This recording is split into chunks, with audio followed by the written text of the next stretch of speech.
I am back.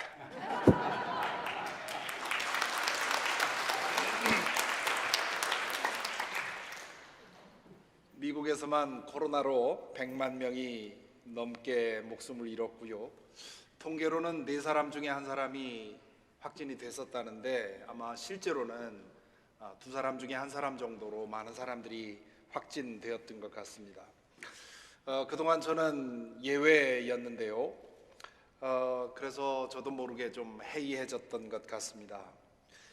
확진이 돼도 아무도 모르게 넘어갈 수 있었는데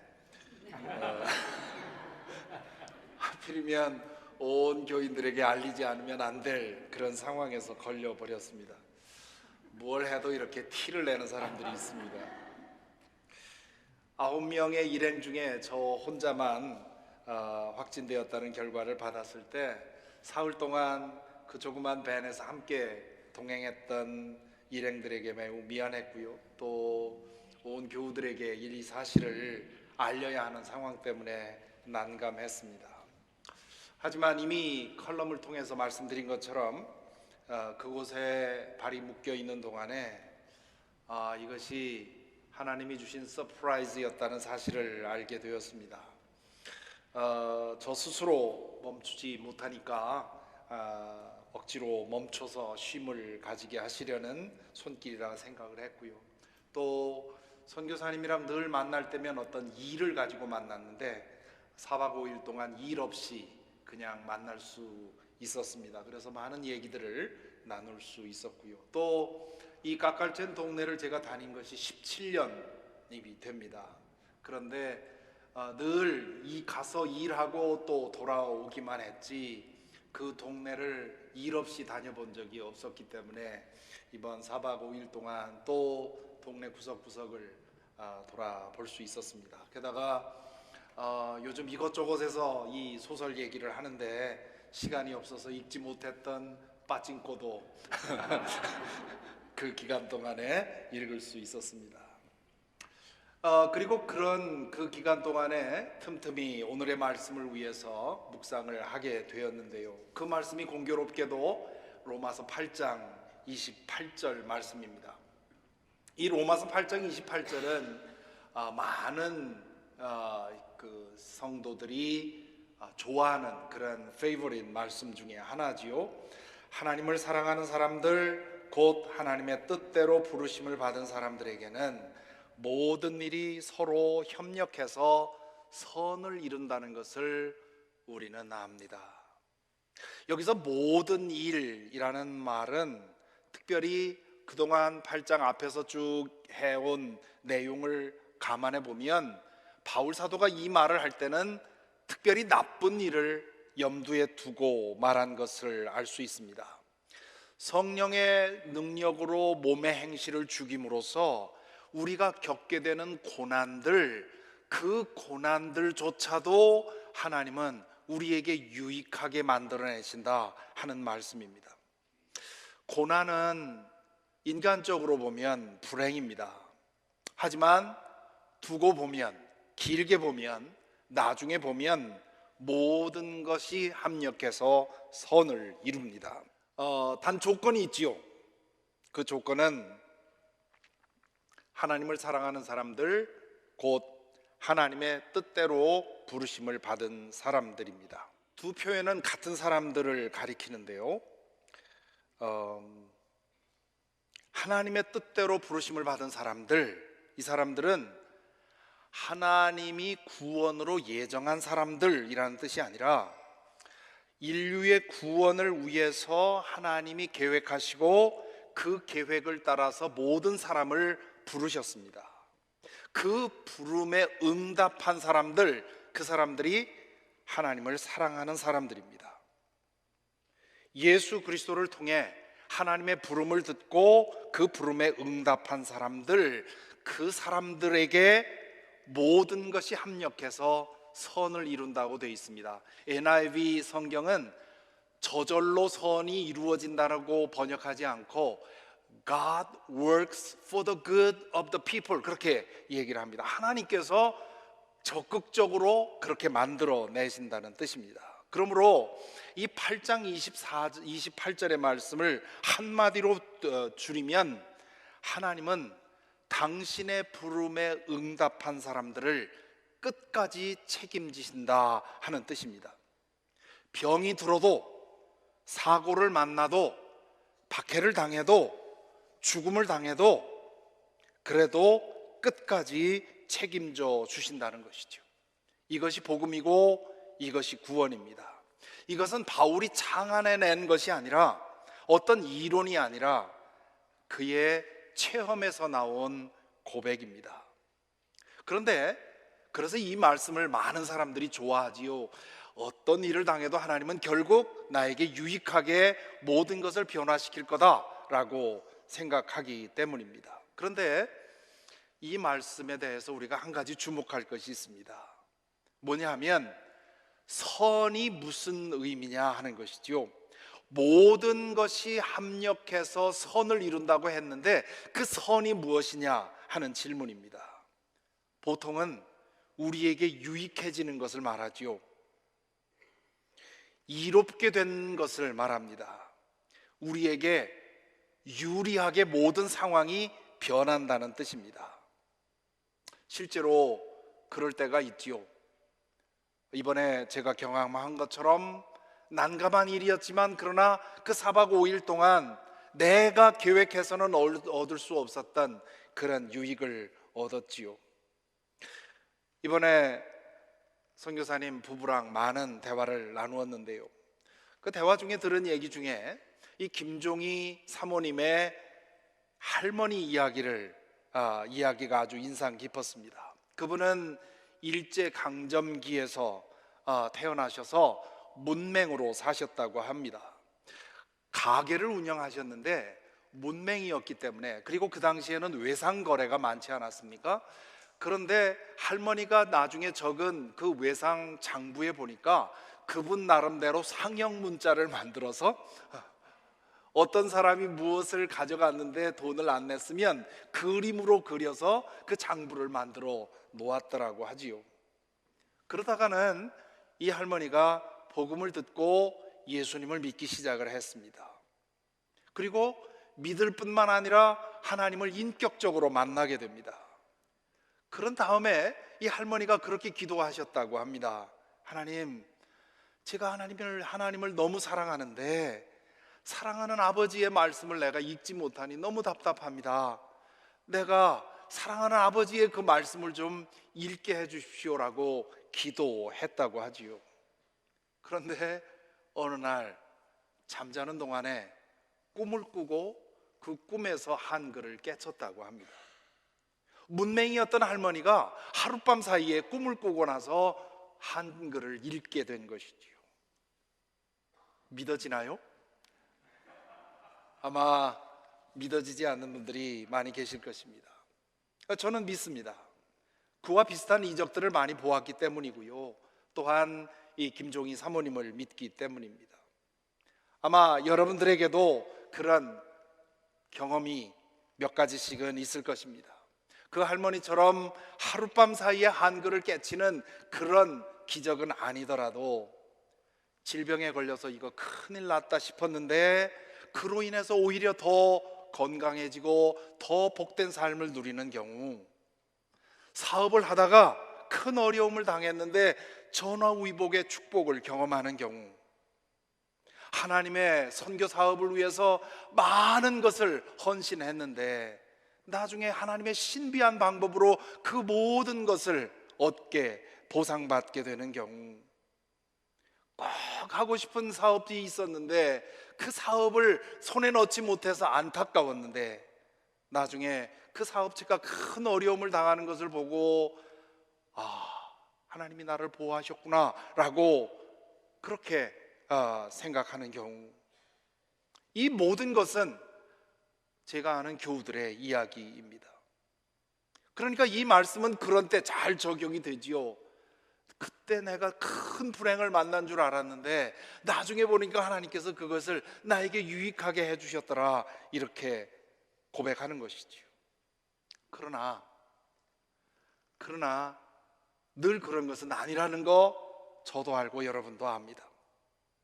불행이 항상 축복으로 바뀌는 것은 아닙니다. 끝까지 불행한 경우도 있지요. 아니, 많지요. 실패가 끝까지 실패로 끝나는 경우도 있습니다. 질병이 점점 심해져서 그 질병 때문에 목숨을 잃을 수도 있습니다.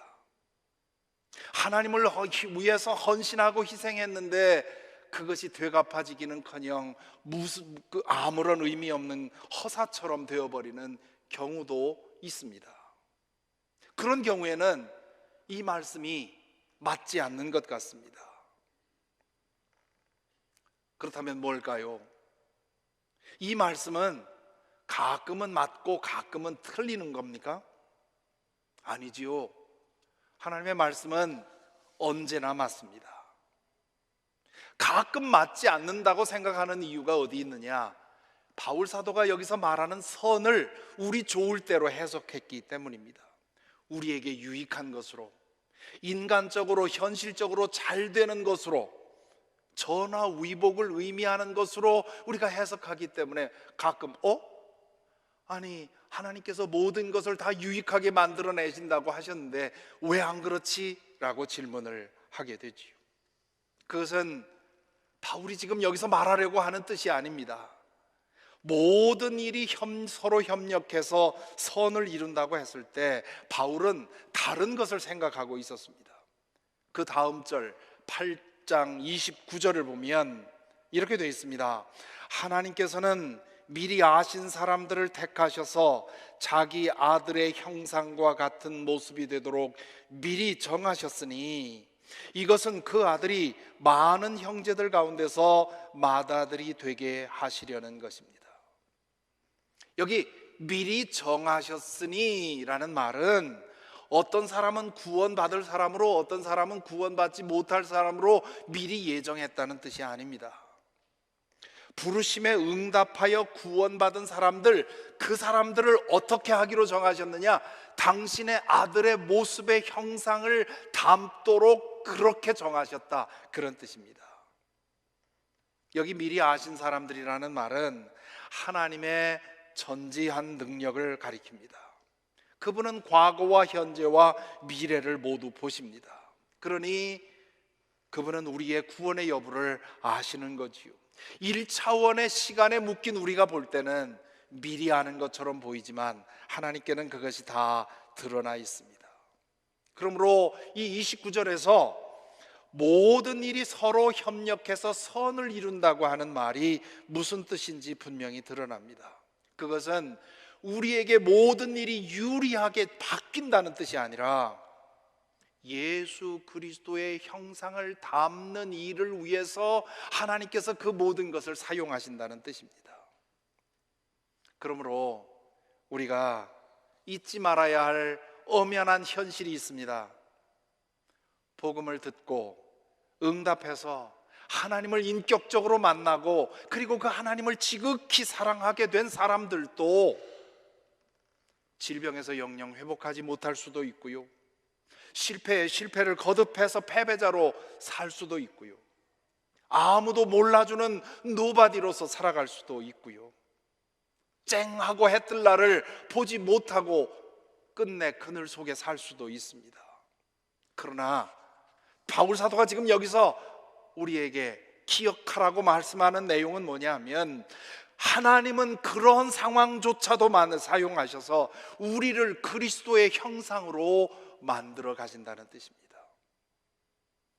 그동안의 신앙의 경험으로 말하자면 그리스도의 형상으로 빚어지는 데 있어서 좋은 일, 잘 되는 일, 성공하는 일보다 나쁜 일, 고통받는 일, 어려운 일이 더 유익하다는 것입니다. 신앙생활을 제대로 해보신 분들의 고백을 들어보시기 바랍니다.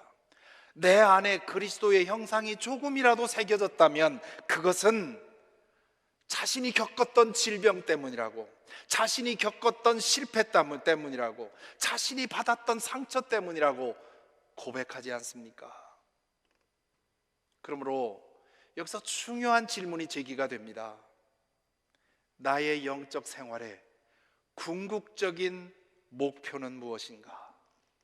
내가 신앙생활을 하는 데 있어서 가장 중요한 목표는 무엇인가? 마음의 평안을 얻는 것, 물질 축복, 육신의 건강, 만사형통을 누리는 것, 하나님의 능력으로 내가 바라는 것을 얻는 것, 죽어서 천국 가는 것, 이 모든 것들은 믿음에 따라오는 부수적인 유익입니다. 그 유익은 우리에게 필요하면 주시고요, 필요하지 않으면 주시지 않습니다. 그러나 우리 신앙생활에 있어서 반드시 하나님께서 일어나게 하고 싶어 하는 것이 있습니다. 그것은 예수 그리스도의 모습으로 빚어지는 것입니다.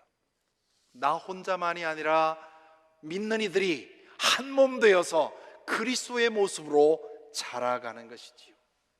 바로 여기에 교회의 존재의 이유가 있습니다.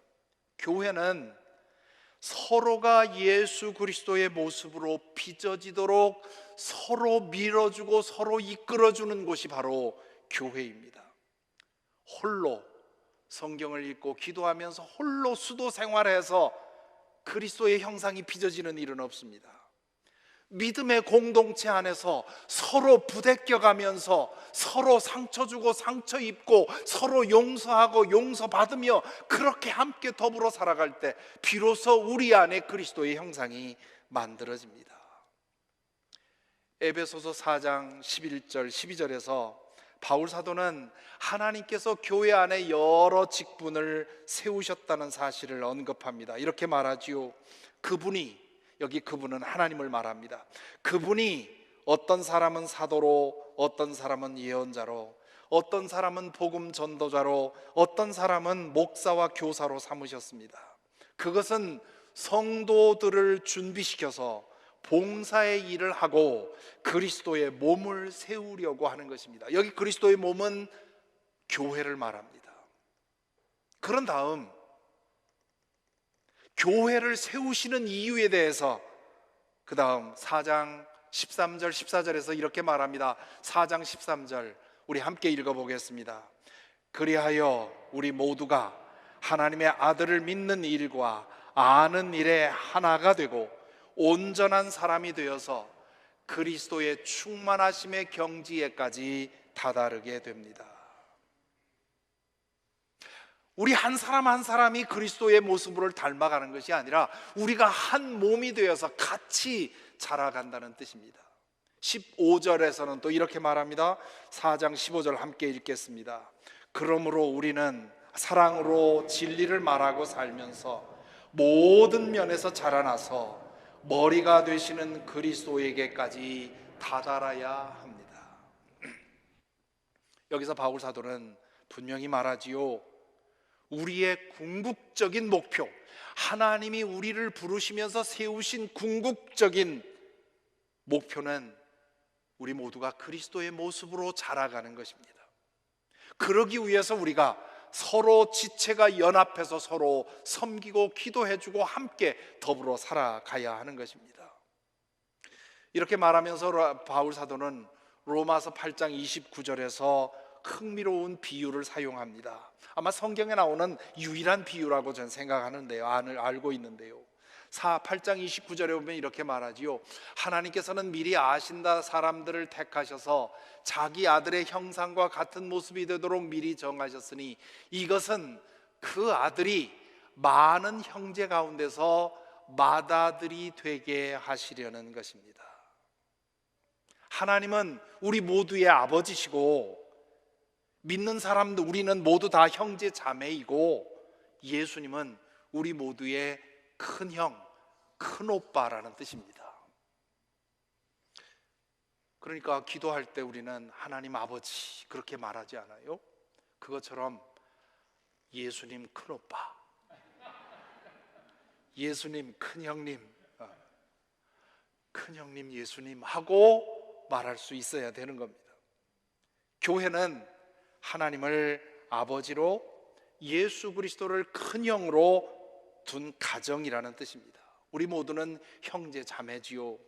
그래서 우리 교회가 교회 직분을 사용하지 않고 모두 형제님, 자매님이라고 부르는 것은 이런 점에서 보면 매우 성서적인 일이라 할 수 있습니다. 그럼 바울 사도는 왜 예수님을 큰형, 큰오빠에 비유했습니까? 진정한 우정을 나눈 형제라면 외모만이 아니라 생각하고 말하고 행동하는 것이 담게 되어 있습니다. 우리는 생각하는 점에서, 행동하는 점에서, 이웃을 대하는 점에서, 돈을 사용하는 점에서, 직업을 대하는 점에서 예수님을 닮아야 하는 것이요, 그 결과로 인해서 우리는 예수님처럼 때로 손해볼 수 있어야 되고, 예수님처럼 때로 고난을 자초할 수도 있어야 하고, 때로 예수님처럼 희생할 수 있어야 한다는 것이지요. 바울 사도는 이 목표를 마음에 분명히 새기고 살았습니다. 바울 사도의 인생관이라고 할 수 있는 빌립보서 3장 10절에서 바울 사도가 이렇게 말합니다. 내가 바라는 것은, 내가 소망하는 것은, 내가 추구하는 것은 그리스도를 알고 그분의 부활의 능력을 깨닫고 그분의 고난에 동참하여 그분의 죽으심을 본받는 것입니다. 그리하여 나는 어떻게 해서든지 죽은 사람들 가운데서 살아나는 부활에 이르고 싶습니다. 이 말씀에서 사도 바울은 인간적으로 현실적으로 전화위복이 되지 않아도 상관없다는 겁니다. 끝까지 내가 불행해져도 상관없다는 겁니다. 내 몸에 가시, 내 질병이 없어지지 않아도 괜찮다는 겁니다. 내 고난이 깊어져서 그 고난으로 인해서 죽어도 상관없다는 겁니다. 그 모든 것을 통해서 하나님께서 나를 더 그리스도 예수처럼 닮아가게만 한다면 그 모든 고난에 대해서 나는 아무런 두려움이 없다고 하는 말입니다. 그런 목표를 마음에 품고 하나님의 사랑 안에 머무는 사람에게 하나님은 그렇게 하신다는 것이지요. 그 사람이 겪는 모든 일을 합해서 그 사람을 그리스도를 닮아가도록 빚으신다는 뜻입니다. 이 세상에 사는 동안 그렇게 하시고, 그리고 하나님 나라에서 우리를 완전하게 하십니다. 그래서 이어지는 8장 30절 말씀에서 이렇게 말합니다. 그리하여 하나님께서는 이미 정하신 사람들을 부르시고 또한 부르신 사람들을 의롭게 하시고 의롭게 하신 사람들을 또한 영화롭게 하셨습니다. 이 말씀을 통해 바울 사도가 하려는 말은 그겁니다. 그분이 시작하셨고 그분이 계속하고 계시고 그분이 완성하실 것이다. 무엇을? 우리 안에 그리스도를 새겨가시는 일을 시작하셨고 계속하고 계시고 그리고 마지막에 완성하실 것이다, 그런 뜻이지요. 하나님을 믿고 그분을 사랑하고 그 사랑 안에 거하는 한 그분은 우리를 그리스도의 형상으로 빚는 일을 멈추지 않으십니다. 그리고 그분의 나라에서 우리를 그 형상으로 완성하십니다. 그것을 내가 내 노력으로 하는 것이라면 믿을 수 없지만 하나님께서 하신 일이기 때문에 끝내 그분이 그렇게 이루실 것이라고 우리는 믿을 수 있습니다. 따라서 오늘의 말씀을 통해서 말씀을 묵상하면서 모두 우리 자신에게 질문할 질문이 있습니다. 나는 왜 믿는가? 믿어서 궁극적으로 나에게 일어나기를 원하는 일은 무엇인가? 매일매일의 나의 영적 생활의 목표는 무엇인가? 예수 그리스도의 형상이 내 안에 새겨지는 것, 그것이 대답이어야 합니다. 이 세상에 사는 동안 할 수 있는 대로 나를 통해 그리스도의 모습이 선명하게 드러나고 하나님 나라에서 그것이 완성되는 것, 그것이 우리가 소망해야 할 최고의 목적이고 우리의 최상의 소망이어야 합니다. 어떻습니까? 여러분에게는 이것이 매일매일의 가장 큰 소망이고 기도할 때 가장 바라는 일이고 또 매일매일 추구하는 일입니까? 현실은 이 목표가, 이 이상이 오늘날 믿는 이들에게서 너무 희미해졌습니다. 내 안에 그리스도의 형상이 새겨지는 것을 가장 사모하고 그것 하나에 만족하고 그것 하나로 기뻐하는 그 신앙의 중심이 우리에게서 많이 흐려졌습니다. 4박 5일 동안 멕시코에 있는 동안 파친코를 읽게 되었는데요, 일제시대에 일본으로 건너와서 살았던 한 가정의 4대 이야기입니다. 선자라는 한 여인이 주인공입니다. 하숙집을 운영하는 홀어머니를 도우며 성장하던 중에 고한수라고 하는 사업가를 만나서 연애를 합니다. 그를 통해 임신을 하게 되는데 나중에 임신하고 나서 보니 그 남자는 유부남이었습니다. 선자는 그 남자와 절연을 하고 홀로 아이를 낳아 기르려고 합니다. 당시에 미혼모로 산다고 하는 것은 어머니에게나 아이에게나 상상할 수 없는 고난이었습니다. 그 일로 인해서 고민하는 동안에 그 하숙집에 평양의 갑부 아들인 백이삭 전도사가 일본 가는 길에 잠시 묵게 됩니다. 어릴 적부터 병약했던 그는 오사카로 가는 길에 영도에 있는 이 선자네 집에 머뭅니다. 그곳에서 잃어버린 그 건강을 회복하는 중에 옆방에서 말하는 선자와 그 어머니의 대화를 듣게 됩니다. 그는 건강을 회복한 후에 선자의 어머니를 따로 만나서 결혼을 제안합니다. 결혼을 해서 오사카로 건너가서 선자와 그 아이를 내가 돌보아 주겠다고 제안을 하지요. 우여곡절을 거쳐서 둘은 조촐한 결혼식을 하고 오사카로 갑니다. 그곳에서 몇 년 동안 백이삭 전도사는 지극정성으로 선자와 아이를 사랑으로 돌봅니다. 그러다가 제1교포들 사이에서 있었던 독립운동에 연루되어서 투옥되었다가 그 이듬해 목숨을 잃습니다. 이 소설은 그 이후로 싱글 마더가 된 선자가 어떻게 자녀들을 기르고 그 자녀들이 어떻게 성장하는지를 그리고 있지요. 이민자로서 공감 가는 이야기들이 한두 가지가 아닙니다. 때때로 어머니를 생각하며 눈물 흘리고, 때로 이 땅에서 차별과 모멸을 받아가면서 고통받는 받았던 우리 선조들을 생각하며 가슴 찡하게 느끼는 그런 이야기들이 참 많습니다. 이 이민진 작가는 백이삭 전도사를 통해서 이상적인 그리스도인상을 그려 놓은 것 같습니다. 이 백이삭 전도사의 이야기와 그 인생은 마치 요한복음 12장에 나오는 썩는 미랄에 관한 말씀을 생각나게 합니다. 자신의 유익을 구하지 않고 가족과 이웃을 위해 모든 것을 희생하는 사람, 그 희생이 고난이 아니라 기쁨인 사람, 사랑하는 사람을 위해 기꺼이 목숨을 바치는 사람. 바울사도가 말한 대로 성령으로 몸의 행실을 죽이며 좋은 일 나쁜 일을 통해 그리스도의 예수의 형상으로 빚어지는 사람, 그래서 예수님처럼 희생하고 고난을 겪어가는 그런 사람.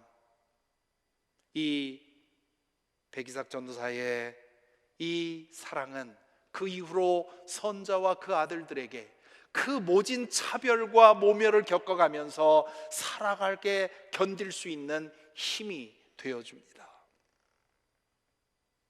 이 백이삭 전도사의 말과 행실을 읽으면서, 그 대목을 읽으면서 거듭거듭 저 자신을 생각하게 되었습니다.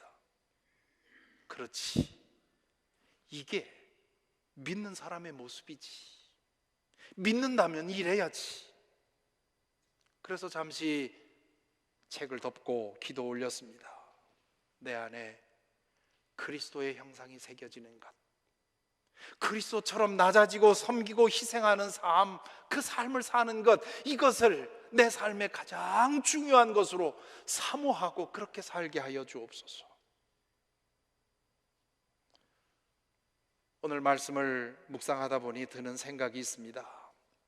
믿는 사람의 인생은 하나님의 사랑의 누룩으로 발효되는 인생이라 생각됩니다.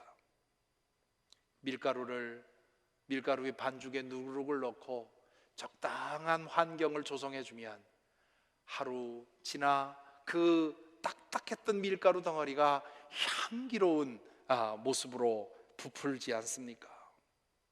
믿는다는 것은 하나님의 사랑 안에 머물러 사는 것입니다. 만사 형통할 때도 만사 불통할 때도 그분의 사랑 안에 머물러 버티는 것입니다.